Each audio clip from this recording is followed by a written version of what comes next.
Can I start? This is a poem called Firelight. We have a coal fire in our house. It's probably a bit unsound to say that, but I love coal fires, and I love all the ritual of lighting a fire, cleaning out a fire.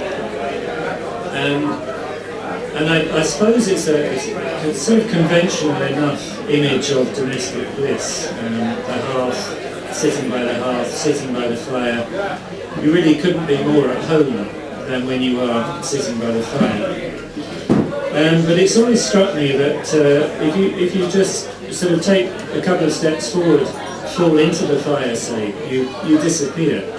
Anything you put into the fire just disappears. It's altered. It becomes something else. And that's always kind of fascinated me, that paradox really, of being very much at home sitting by the fire, and yet also being so close to something which could alter you completely. So this poem's about that a bit. It mentions something called the Mask of Hiroshima. When the atom bomb was dropped on Hiroshima, people many miles away had a kind of darkness burnt into their skin from the force of the flash, and that became known as the Mask of Hiroshima. So this is Firelight. I'd light the fire without meaning to. I'd light it without noticing. Kindling and coal, using my hands to combust on the very warmest of days.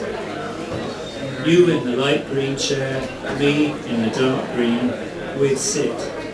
Fire flowering between us, its black nightgown slipping to the floor. Already memorable, the coal we burn redeposited within us, mine of rightness, scene of grace. Where unknown others sat before, and unknown others will again, we'd take our time.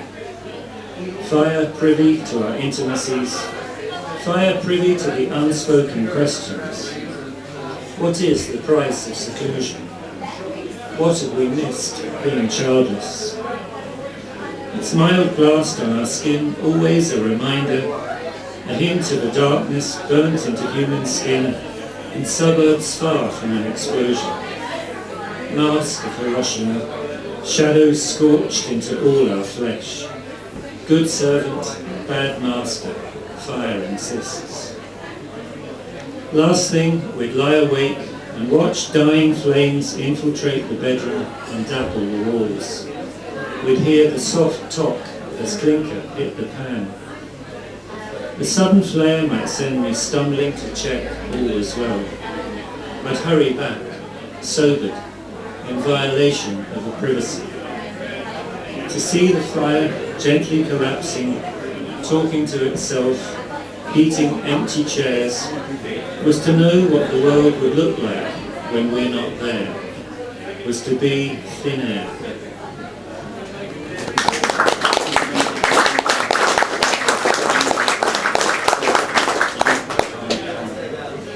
Some years ago, I was in a toy museum, actually in Prague, and it was a beautiful museum, and the first thing you saw when you went up the stairs was a huge exhibit of teddy bears. It was about as wide as this room, huge amount of bears, all just sitting there the way teddy bears do with their arms out. That sort of expectant expression on their face. And no doubt meant to be a welcoming sight to children. But it just struck me that being in these bears are mainly quite old, and it was in Prague, and I just couldn't help thinking that probably most of the owners of these bears were actually dead, and the bears didn't know that, and there was something sort of heartbreaking, I thought, about this site. So this is the toy museum. Glassed in at the turn of the stairs leading up to the toy museum, all shapes and sizes, some patched, others good as new, They're all seated, all staring straight ahead, and all have their arms outstretched, as if their children had just left, as if at any moment those children, the Bonzos and the Bunties, the Jim Jams, the Jen Jens, might return, as if time and flesh could be rewound and they could all come streaming back, out of the earth and out of the fire, through white hair, wounds, weddings, into suits of innocence, this embrace. And no one can tell the bears how the years add themselves to the years, how children go raining into the dark.